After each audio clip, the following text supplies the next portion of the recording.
بسم الله الرحمن الرحيم. سورة أنزلناها وفرضناها وأنزلنا فيها آيات بينات لعلكم تذكرون.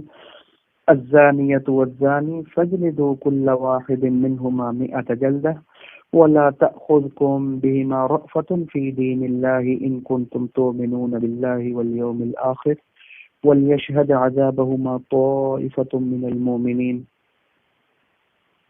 الزاني لا ينكح إلا زانية أو مشركة والزانية لا ينكحها إلا زان أو مشرك وحرم ذلك على المؤمنين.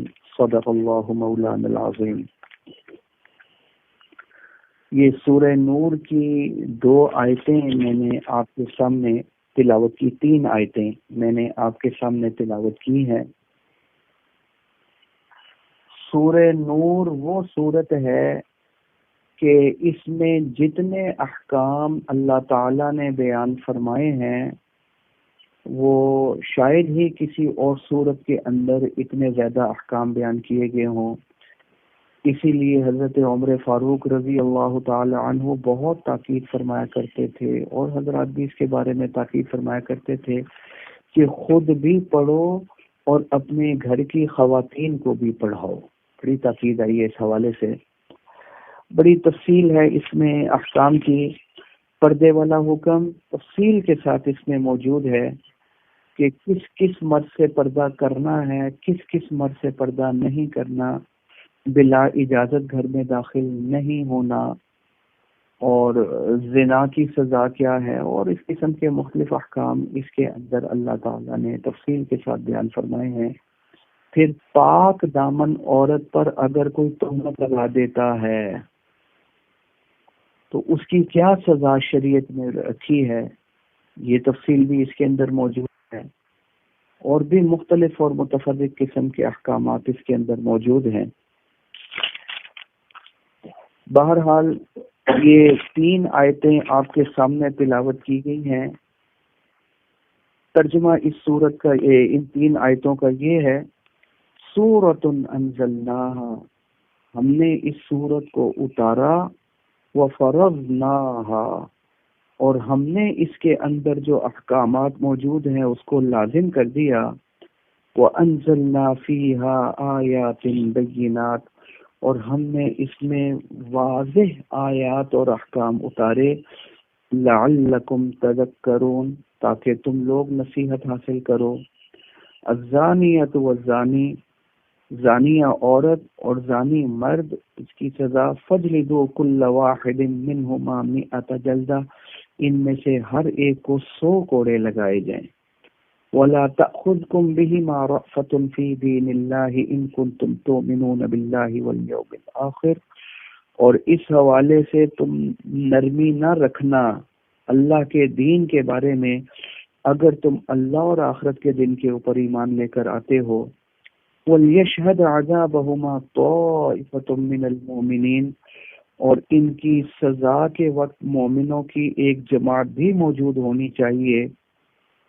الزانی لا ينكح الا زانیۃ او مشرکۃ، زانی مرد نہیں نکاح کرتا مگر زانیہ یا مشرکہ کے ساتھ، اور زانیہ نہیں نکاح کرتی مگر زانی یا مشرک کے ساتھ، اور یہ حرام کر دیا گیا ہے مومنین پر.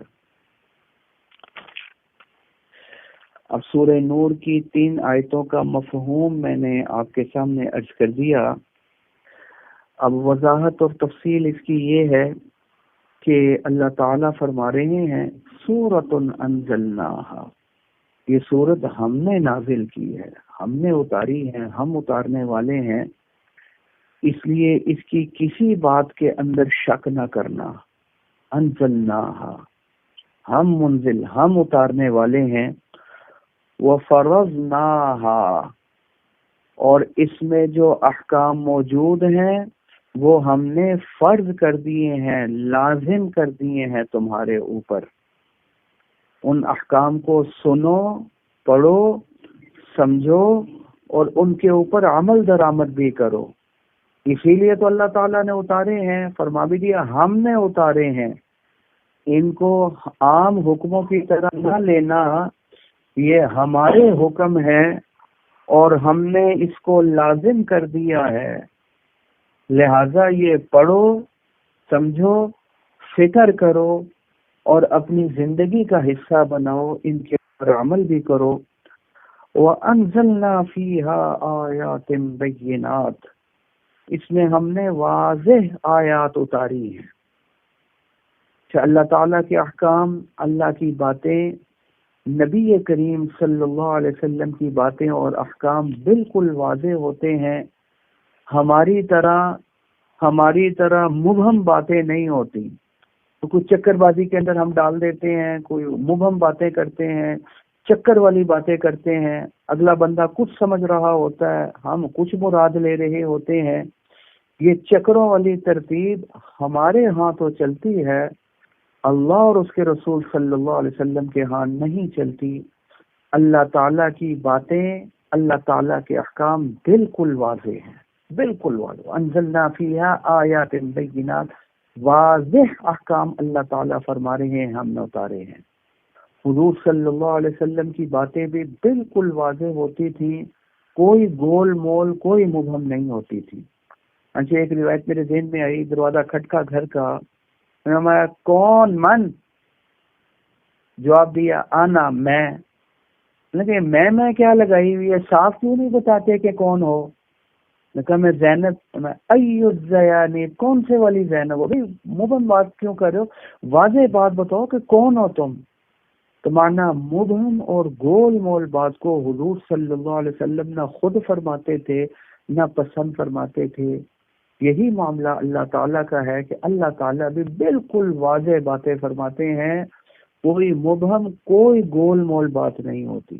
وہی اللہ نے فرما دیا وَأَنزَلْنَا فِيهَا آيَاتٍ بَيِّنَاتٍ، ہم نے بالکل واضح آیات اس سلسلے میں اتاری ہیں، لَعَلَّكُمْ تَذَكَّرُونَ، تاکہ تم ان کو سمجھو، واضح جو ہے سمجھو، نصیحت حاصل کرو اور اپنی زندگی کا حصہ بناؤ، اس کے اوپر عمل کرو۔ الزانیۃ والزانی فاجلدوا کل واحد منہما 100 جلدہ۔ پہلا حکم اللہ تعالیٰ یہ بیان، میں نے کہا احکام بھرے ہوئے ہیں سورہ نور کے اندر، پہلا حکم یہ آ گیا کہ زانیہ اور زانی، زنا کرنے والی عورت اور زنا کرنے والا مرد، فجلدوا کل واحد منہما 100 جلدہ، ان میں سے ہر ایک کو 100 کوڑے لگاؤ۔ یہ پہلا حکم آ گیا سورہ میں، ہر ایک کو، زانی مرد ہو یا زانیہ عورت ہو، ان میں سے ہر ایک کو 100 کوڑے لگاؤ۔ اچھا، شروع اللہ تعالیٰ نے زانیہ عورت سے فرمایا ہے، حالانکہ بقیہ جگہوں پر دیکھا جائے تو اکثر معاملات ایسے ہیں جہاں اللہ تعالیٰ جو ہے پہلے مرد سے شروع کر رہے ہیں، بعد میں عورتوں کا ذکر آ رہا ہے یا صرف مردوں ہی کا ذکر آ رہا ہے۔ ان المسلمین والمسلمات والمؤمنین اسلام لانے والے مرد، اسلام لانے والی عورتیں، ایمان لانے والے مرد، ایمان لانے والے، روزہ رکھنے والے مرد، روزہ رکھنے، سچ بولنے والے مرد، سچ بولنے والی عورتیں، پہلے مردوں کا ذکر ہے، بعد میں عورتوں۔ والسارق والسارقۃ فاقطعوا ایدیہما، پہلے مرد کا ذکر ہے، چوری کرنے والا مرد، چوری کرنے والی عورت، ان دونوں کی سزا 100 کوڑے، ان دونوں کا ہاتھ کاٹ دیا جائے گا۔ وہاں بھی پہلے مرد کو ذکر کیا، یہاں جو ہے یہاں ذکر، یہ بیچ میں آوازیں آ رہی ہیں پتہ نہیں کسی۔ اچھا، یہاں شروع کیا ہے زانیہ عورت، پہلے عورت کا ذکر ہے زنا کے سلسلے میں، بعد میں مرد کا ذکر ہے۔ تو اس کی وجہ کیا ہے؟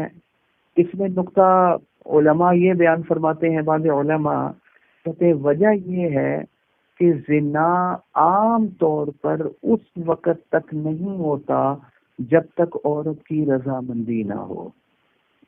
مرد اگر راضی بھی ہو جائے، عورت راضی نہ ہو، زنا نہیں ہو سکتا، الا ماشاءاللہ بعض صورتوں میں جبرن زیادتی ہو جاتی ہے، وہ معاملات مستثنا ہے۔ شریعت تو فیصلہ کرتی ہے عام طور پر، اکثر کو دیکھ کر، اکثر کو سامنے رکھتے ہوئے، تو عام طور پر جب تک عورت راضی نہ ہو اور عورت کا میلان نہ ہو یہ معاملہ نہیں ہوتا. اس لیے تنبیہ کر دی تیرے اندر تو حیا بھی زیادہ موجود ہے تو تمہیں زیادہ خیال اس سلسلے میں کرنا چاہیے. تو شروع ہی عورت سے کیا. زنا کرنے والی عورت اور زنا کرنے والا مرد، ان دونوں میں سے ہر ایک کو 100 کوڑے لگائے جائیں، ہر ایک کو 100 کوڑے لگائے جائیں. اچھا، یہ کچھ معاملات ہیں جس میں اللہ تعالیٰ نے سزائیں مقرر فرما دی ہیں جن کو حدود بولتے ہیں. اب حد قذف، کسی پاک دامن عورت پر کوئی اگر تہمت لگاتا ہے زنا کی، شریعت کہتی ہے حد قذف جاری ہوگی، وہ بھی حد ہے. اور اسی طرح اس کی بھی سزا مقرر ہے. چوری اگر کوئی کر لیتا ہے یا کر لیتی ہے تو اس کا ہاتھ کاٹا جائے گا، یہ بھی سزا مقرر ہے، لہذا یہ بھی حد ہے. اسی طرح شراب اگر کوئی پیتا ہے 80 کوڑے لگیں گے، یہ بھی حد ہے، شریعت نے سزا مقرر کر دی ہے. اور اب زانیہ اور زانی کے لیے بھی شریعت نے سزا مقرر کر دی ہے، لہذا یہ حدود کہلاتی ہیں. بعض سزائیں ایسی ہیں جو شریعت نے بیان نہیں کی، قاضی کی سیاست کے اوپر چھوڑ دیا ہے. جج اور قاضی جیسے مناسب سمجھے ان کو سزا دے دے، جرم کی نوعیت دیکھتے ہوئے وہ جیسے مناسب سزا سمجھتا ہے، شریعت نے اس کو حق دے دیا ہے وہ اپنی سیاست کو دیکھ لے اور جس چیز کو وہ مناسب سمجھے، جس میں مصلحت سمجھے، ویسی سزا جاری کر دے. لیکن یہ وہ جرائم ہے جس میں شریعت نے خود سزائیں مقرر کر دی ہیں جن کو حدود بولتے ہیں. اب یہ 100 کوڑے زانیہ اور زانی کی سزا اللہ تعالیٰ نے مقرر کر دی ہے اور لازم کر دی ہے. اب یہ کم بھی نہیں ہو سکتے، زیادہ بھی نہیں ہو سکتے. اب یہ 100 کے 99 بھی نہیں ہو سکتے اور 101 بھی نہیں ہو سکتے. پورے 100 کوڑے یہ اللہ نے سزا. حدود کے اندر کمی بیشی نہیں ہو سکتی. یہی وجہ جب سفارش ہوئی تھی چوری کے بارے میں تو حضور صلی اللہ علیہ وسلم نے کیا فرمایا تھا، او بھائی یہ تو حد ہے، یہ تو سزا ہے، کوئی میرے بس میں تھوڑی ہے. اس کے اندر کمی بیشی کر دینا یا اس کو معاف کر دینا یہ تو میرے بس میں بھی نہیں. خدا کی قسم میری بیٹی فاطمہ بھی اگر چوری کرتی تو میں اس کا بھی ہاتھ کاٹ دیتا. یہ میرے بس میں ہی نہیں ہے، یہ حد ہے.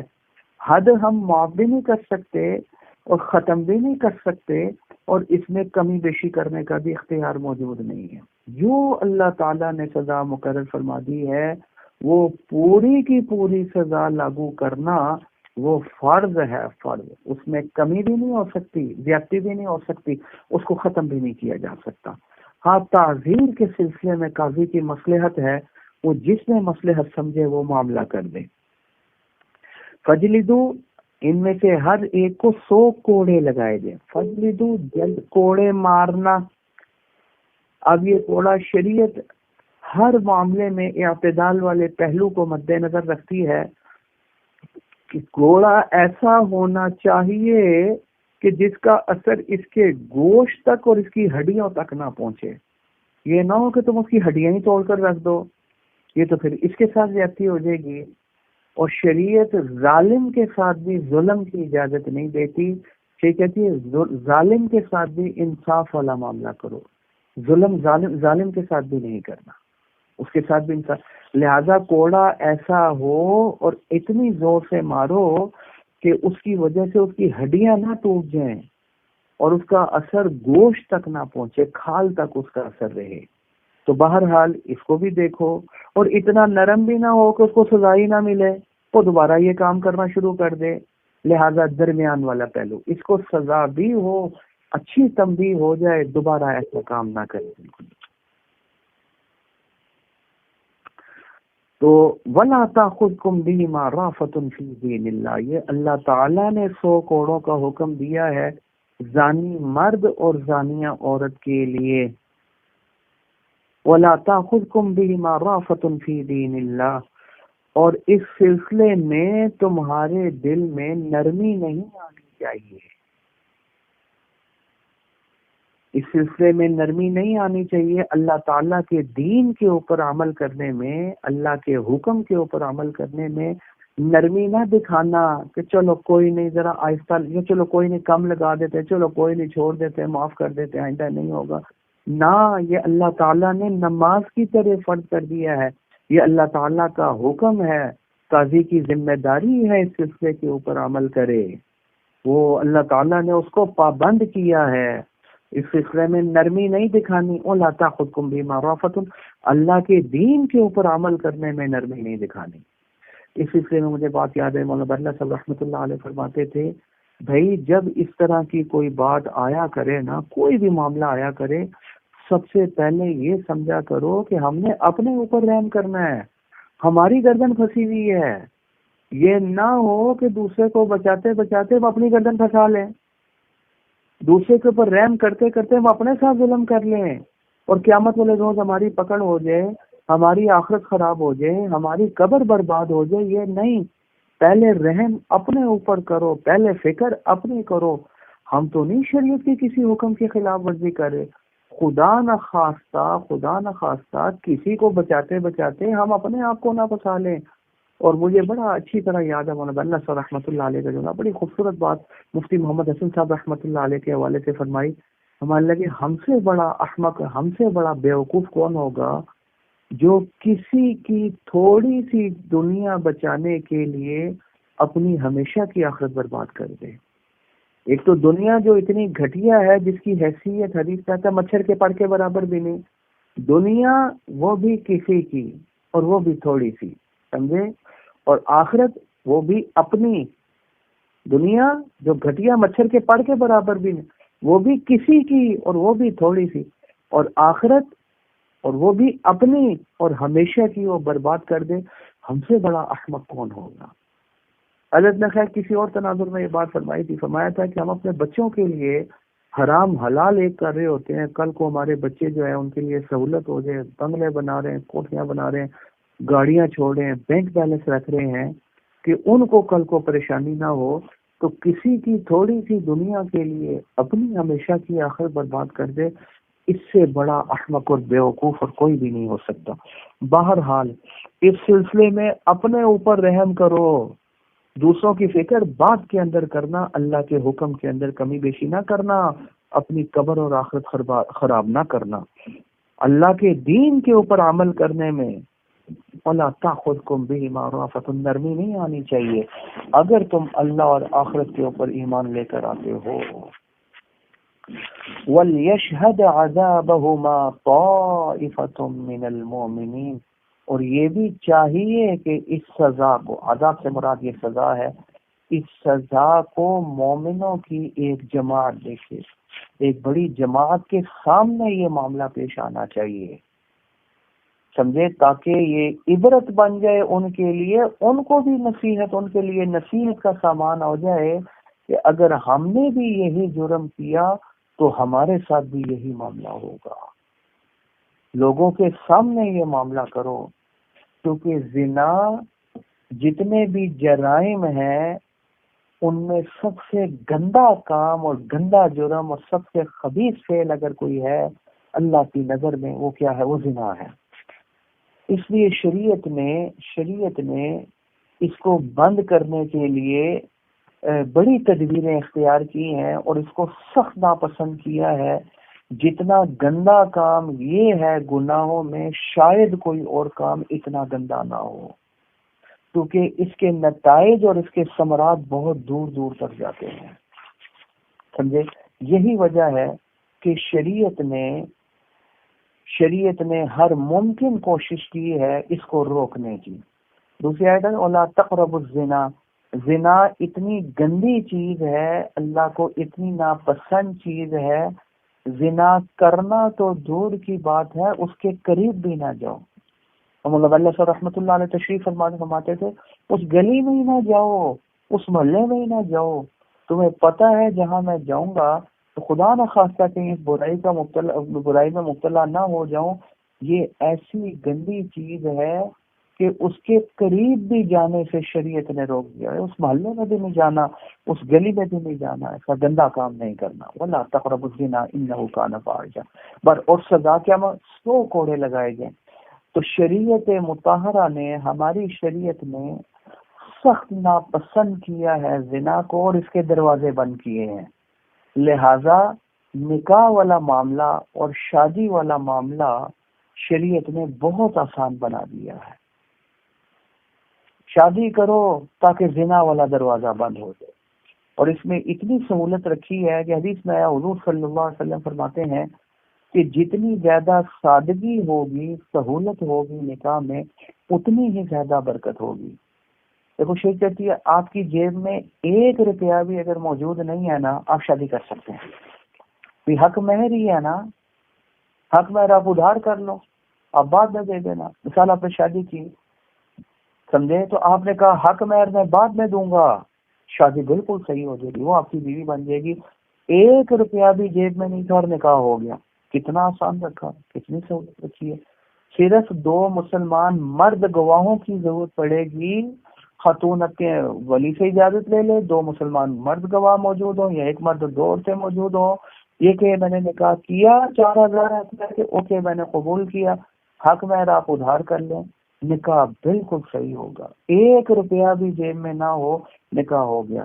یہ خرافات تھوڑی ہیں کہ جب تک لاکھوں روپیہ آپ کی جیب میں نہ ہو آپ نکاح ہی نہیں کر سکتے۔ یہ تو ہم نے اس کو مشکل بنا دیا، شریعت نے اس کو مشکل نہیں بنایا۔ شریعت نے زنا کے دروازے بند کیے ہیں۔ سب سے خبیث فعل اگر شریعت کی نظر میں کوئی ہے، بدترین فعل، وہ زنا والا فعل ہے۔ اس لیے شریعت نے کیا کر دیا، اس کے دروازے بند کیے ہیں، اس کو آسان سے آسان کر دیا ہے، سمجھے۔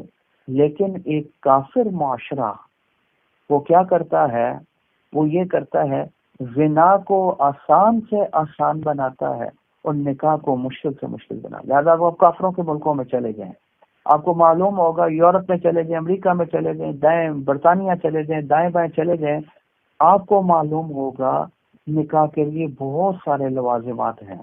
نکاح کرنا کوئی آسان کام نہیں ہے، اس کے لیے لوازمات بہت سارے انہوں نے قانونی ترتیبیں رکھی ہوئی ہیں۔ لیکن اگر آپ نے زنا کرنا ہے وہ بہت آسان ہے، دوستی کرنی ہے لڑکی وہ بہت آسان ہے، کوئی مشکل ہی نہیں ہے۔ انہوں نے زنا کو بہت آسان کر دیا، نکاح کو مشکل کر دیا، تاکہ ساری دنیا پھنسی رہے زنا کے اندر ہی، ٹھیک ہے۔ وہ نکاح کو ترویج نہیں، وہ نکاح کے دروازے بند کرتے ہیں، اس کو مشکل بناتے ہیں، زنا کو آسان بناتے ہیں۔ اور شریعت کیا کرتی ہے، اللہ تعالیٰ کیا کر، اللہ تعالیٰ کی ترتیب یہ ہے نکاح کو آسان سے آسان تر۔ حضور صلی اللہ علیہ وسلم جس نکاح کے اندر جتنی سہولت ہوگی، جتنی آسانی ہوگی، اس میں اتنی ہی برکت ہوگی۔ بعض نکاح ایسے بھی ہیں حضور صلی اللہ علیہ وسلم موجود ہیں، نکاح ہو گیا، حضور کو پتہ، اگلے دن پتہ چلا قرائن اور علامات سے کسی نکاح ہوا ہے، حضور صلی اللہ علیہ وسلم کو تو پتہ بھی نہیں تھا نکاح۔ یعنی اتنی سہولت ہے کہ آپ 2-4 بندے اکٹھے ہوں، 2 گواہ ہوں، ایجاب و قبول ہو جائے، نکاح ہو گیا۔ میں نے کہا 1 روپیہ بھی جیب میں نہ ہو۔ اور اب جو ہماری ترتیب بنی ہوئی ہے اس وقت دور حاضر میں، سمجھے، اب ہم خود دیکھ لیں کہ ہماری ترتیب، ہمارا معاشرہ یہ اللہ کی بنائی ہوئی ترتیب کے مطابق چل رہا ہے یا کافروں کے بتائے ہوئے نظم کے مطابق چل رہا ہے۔ ہم نے بھی آج کل کیا ترتیب بنائی ہوئی ہے، نکاح کو مشکل سے مشکل تر بنا دیا ہے، اور زنا بہت آسان ہے۔ نکاح کے لیے جب تک لاکھوں روپیہ جیب میں نہ ہو ہم شادی نہیں کرتے۔ کوئی جیز بھی نہیں ہے، کوئی ہم نے جیز بھی دینا ہے، ہم نے لوگوں کو بھی اکٹھا کرنا، ہم نے ٹینٹ بھی لگانے ہیں، ہم نے دوسری خرافات بھی کرنی ہے۔ جب تک لاکھوں روپیہ نہیں ہوگا ہم شادی نہیں کر سکتے۔ شادی کے لیے چاہیے لاکھوں روپیہ، اور زنا اتنا آسان ہے کہ چند 100 روپے بھی جیب کے اندر موجود ہوں تو زنا ہو جاتا ہے۔ تو زنا کو آسان سے آسان تر بنا دیا اور شادی کو مشکل سے مشکل ترین بنا دیا۔ تو یہ ہم کس کے بتلائے ہوئے طریقے کے مطابق چل رہے ہیں، اور ہر میں سے ہر ایک شخص اپنا اور اپنے گھر والوں کا ذمہ دار ہے، ہم دوسروں کے ذمہ دار نہیں۔ اور ہم نے مرنے کے بعد جواب بھی دینا ہوگا، ہم نے مرنے کے بعد جواب بھی دینا ہوگا۔ حضور صلی اللہ علیہ وسلم کہا اللہ کلکم راعٍ، تم میں سے ہر ایک نگران ہے، وکلکم مسئول عن رعیتہ، اور ہر ایک سے اس کے ماتحتوں کے بارے میں سوال ہوگا۔ ہم سے سوال ہوگا اپنے گھر والوں کے بارے میں، تمہارا زور تو ادھر چلتا تھا، تم نے شریعت کے حکم کے سلسلے میں کیا ترتیب بنائی ہے، کیا زور لگایا ہے، کتنا کوشش کی ہے، یہ قیامت اپنا بھی اور اپنے گھر والوں کا، اپنے ماتحتوں کے ہم جواب دیں اللہ تعالیٰ کو۔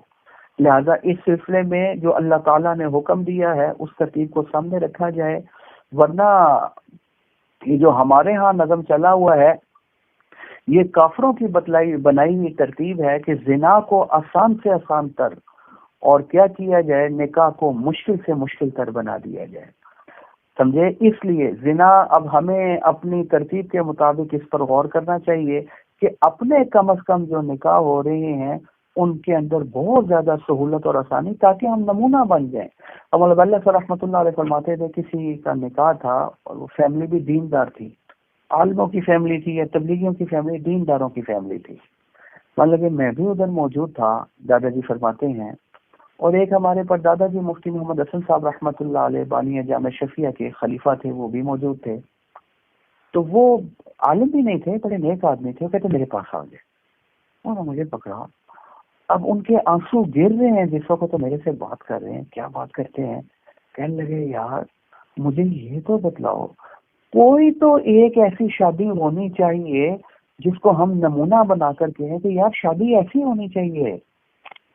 خدا کی قسم ایک شادی بھی وہ کہتے ہیں ہمارے سامنے موجود نہیں ہے جس کو ہم نمونہ بنا سکیں بھئی اس کے مطابق۔ اب علماء کی شادیاں ہیں تو وہ بھی ایسی ہی ہو رہی ہیں، تبلیغیوں کی شادیاں ہیں تو وہ بھی ایسی ہو رہی ہیں، دنیا داروں کی، دین داروں کی، جن کی بھی شادیاں ہیں سب کی ایک ہی طریقے سے ہو رہی ہیں، سبھی اسی کے اندر بہی جا رہے ہیں۔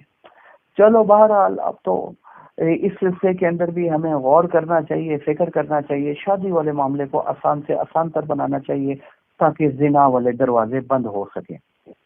آگے اللہ فرماتے ہیں کہ یہ جو سزا اس زانی اور زانیہ کو ملے، مومنوں کی ایک جماعت اس سزا کو دیکھے۔ کیا مطلب مومنوں کی ایک جماعت اس سزا کو دیکھے؟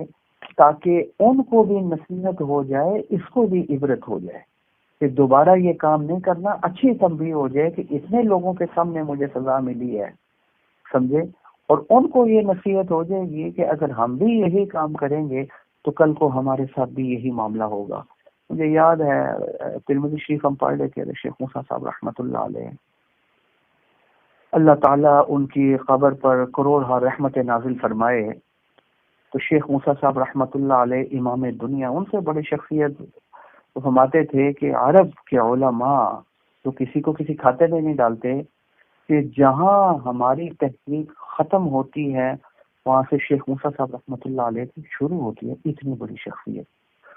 حضرت فرماتے تھے کہ میں یہ کہتا ہوں کہ ایک چور کو، سمجھے، اس کا ہاتھ انارکلی چوک کے اوپر آ کر کاٹ دو، اب ایسے ہی کر دو، ایک زانی کو انارکلی چوک کے اوپر کھڑے کر کے 100 کوڑے مار دو، مان لگے پورے لاہور میں اگر چوری ہو گئی، جرم ہو گیا تو مجھے آ کر پکڑ لینا۔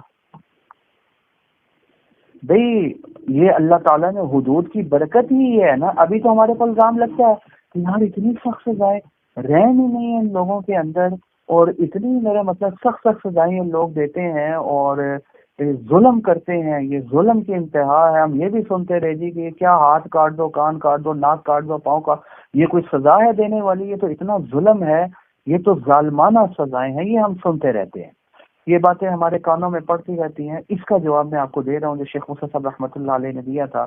حضرت فرماتے تھے یہ ظالمانہ سزائیں نہیں ہیں، یہ ظلم کو روکنے کے لیے سزائیں ہیں۔